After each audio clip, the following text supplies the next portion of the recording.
अस्सलाम वालेकुम वरहमतुल्लाहि वबरकातुहू my dear students, welcome back. And जैसा कि आपको मालूम है, हम पढ़ रहे हैं प्रॉपर यूसेज ऑफ टेंसेस। और जो 7th क्लास की टेक्स्ट बुक में जो एक्सरसाइज है एट पेज नंबर 8 एंड 9, ये हमने इसमें से 14 सेंटेंस तक हमने कल किया। और टुडे आप देख रहे हैं बोर्ड पे मैंने लिखा है यहाँ से 15th and up to 20th। ये जो सेंटेंस हैं these are from the text of class 7th English page number 9। और and then onwards from D to J, these sentences are from extract from the book textbook of class 6th page number 70. So this exercise is for all you 6th class and 7th class। 14th sentence तक हमने कल किया था। आज 15th onwards 20 का हम 7th class के, उसके बाद 6th क्लास के। चूंकि मैंने इसको कंबाइन किया इस वजह से बिकॉज इसमें प्रॉपर यूसेज ऑफ टेंसेस दोनों में दिया गया है, तो सो मैंने इसको कंबाइन किया ताकि आपको इसकी एक्सरसाइज अच्छी तरीके से हो जाए।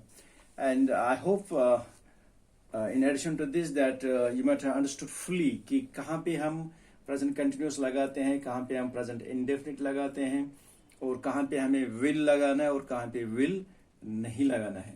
तो हमने कुछ सेंटेंस जो कल किए हैं ऑनवर्ड्स हम आज देखेंगे कि यहाँ पे हम कैसे इनको सॉल्व करेंगे। So here goes sentence number 15 my dear students. She dash eat bread and butter in the morning। You see, ये in the morning की बात कहता है, क्योंकि ये जो एक्सरसाइज है ये प्रेजेंट कंटिन्यूस हमें दिखाता था और प्रेजेंट दिस सिंपल या इंडेफिनिट। तो इसके हिसाब से अगर हम देखेंगे इसका जो प्रॉपर जो आंसर है वो है शी ईट्स। शी ईट्स क्यों ये प्रेजेंट इंडेफिनिट हमने क्यों लगाया? क्योंकि ये यहाँ पे दर्शाना चाहता है कि वो रोज सुबह उसकी आदत जो है वो ब्रेड एंड बटर खाता है सुबह, तो ये हैबिट में जाता है, ये हैबिचुअल फैक्ट है। So as you know when there is habitual fact in a sentence we use present indefinite और we may say present simple only, right. Second, he never dash bracket में trust verb me. He never trust me।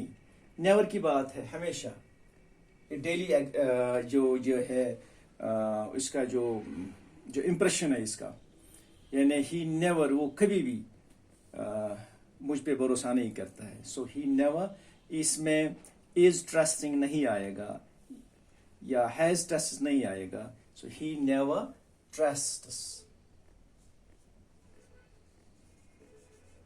trusts, present indefinite। Sentence number 17, he dash come, ये come है, come with me to my aunt's place yesterday। You see, sentence को अगर आप देखेंगे बाद जब दोबारा आप पढ़ेंगे, he dash come with me to my aunt's place yesterday। yesterday denote करता है past। You must, इसका जो impact पड़ता है पूरे sentence में yesterday से, so yesterday का मतलब है past का जिक्र करता है। सो कम इज प्रेजेंट, तो नेचुरली बात है जब यहाँ पे पास्ट है हमें पास्ट लगाना है। सो पास्ट हम लगाएंगे ही केम, इसका पास्ट है came, come came come. He came with me to my aunt's place yesterday, it's correct. Sentence 18, he dash come with me to my uncle's house tomorrow. You see again here tomorrow indicates and it gives the impression on this sentence।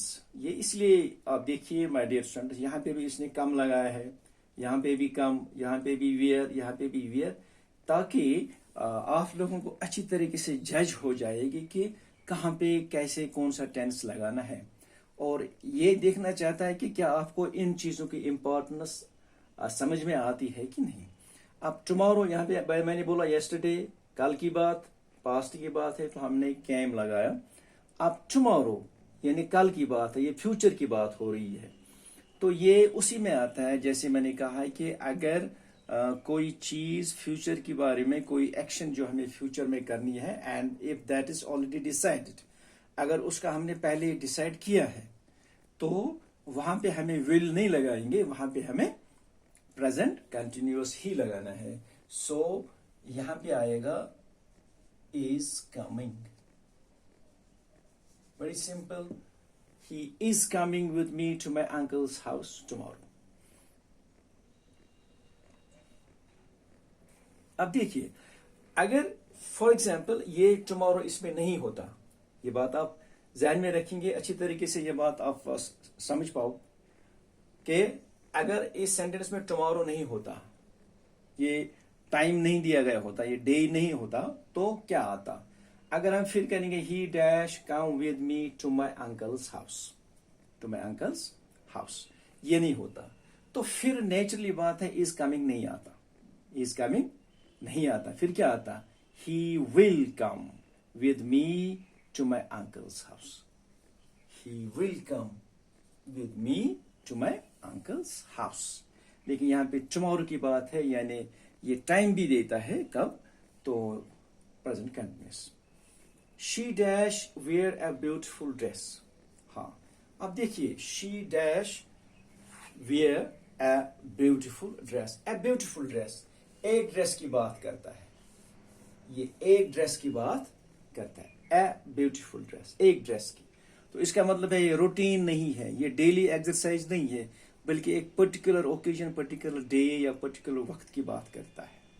ठीक, तो जब ये particular ये occasion है, यहाँ पे एक dress की बात करता है, तो यहाँ पे इज वेयरिंग, यानी इसने इसको अच्छा ड्रेस पहनते हुए देखा, तभी तो कहता है she is wearing a beautiful dress, she is wearing a beautiful dress. Again इस सेंटेंस में भी वेयर है, she dash wear out of fashion dresses. अब देखिए यहां पे जो ड्रेसेस इंडिकेट करता है, ड्रेसेस ड्रेसेस तो बहुत सारे ड्रेसेस, ये इंडिकेट करता है क्योंकि उसने इसके ड्रेसेस को देखा होगा, देखता आया है कि ये कैसे ड्रेसेस पहनती है। तो जब इसका मतलब है उसकी रूटीन एक्सरसाइज ही होती है, आउट ऑफ फैशन, या सोच आउट ऑफ फैशन ड्रेसेस लगाना। सो जाहिर सी बात है, जब ये उसकी रूटीन एक्सरसाइज है, उसका हैबिट ये बनता है, यानी उसकी ये हैबिचुअल फैक्ट है, यहाँ पे इंडिकेट करता है कि इसका ये जो हैबिट है, क्या हैबिट है कि ये रोज आउट ऑफ फैशन ड्रेसेस पहनती है। सो जब ये रोज की इसकी एक्शन है, we use wears, she wears out of fashion dresses. Again, I dash sell my book next week. Next week, यहाँ पे मैंने अंडरलाइन किया है नेक्स्ट वीक। नेक्स्ट वीक अभी नहीं आया है, ये फ्यूचर है, but the action has been already decided कि नेक्स्ट वीक मुझे ये करना है, ये इसने फैसला किया है, उसको नेक्स्ट वीक में अपनी बाइक बेचनी है। तो जब इसने पहले ये डिसाइड किया है, तो इसका मतलब है I am selling, right? She dash plan to visit Delhi next month. Next month, again, the same situation. Already decided that he is going to Delhi. Therefore, she is planning. She is planning to visit Delhi next week. I don't think they join us for dinner. They are joining. They are joining us for dinner. यहां पे देखिए, पहले direct form है, what is Akbar doing, is indicate करता है present, doing, do का ING form, present continuous. What is Akbar doing, यानी वो पर्टिकुलर सिचुएशन की बात करता है, उस समय की बात करता है, कहता है कि अकबर इस समय क्या कर रहा है, व्हाट इज अकबर डूइंग। सो जाहिर सी बात है, हमें भी प्रेजेंट कंटिन्यूअस लगाना है, यहां पे हम लगाएंगे he is having a bath. As sentence, you can turn off TV. TV बंद कर सकते हैं। I am, यहाँ पे I am not watching.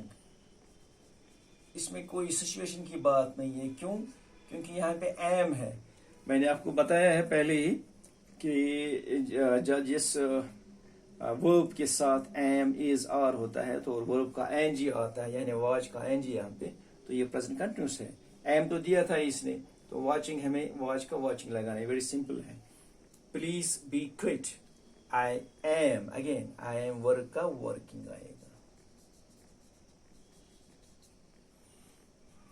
Is she dash play the game, no she isn't, क्या आएगा इसका, यहाँ पे इज है तो इसके साथ वर्ब का NG, is she playing. So these were the sentences that I have extracted from the texts of 6th and 7th class, and so I hope you might have understood all this beautifully, and you will be able now to answer these questions if asked in the examination. And next time we will see what we will do. Till then, Khuda Hafiz. Wassalam.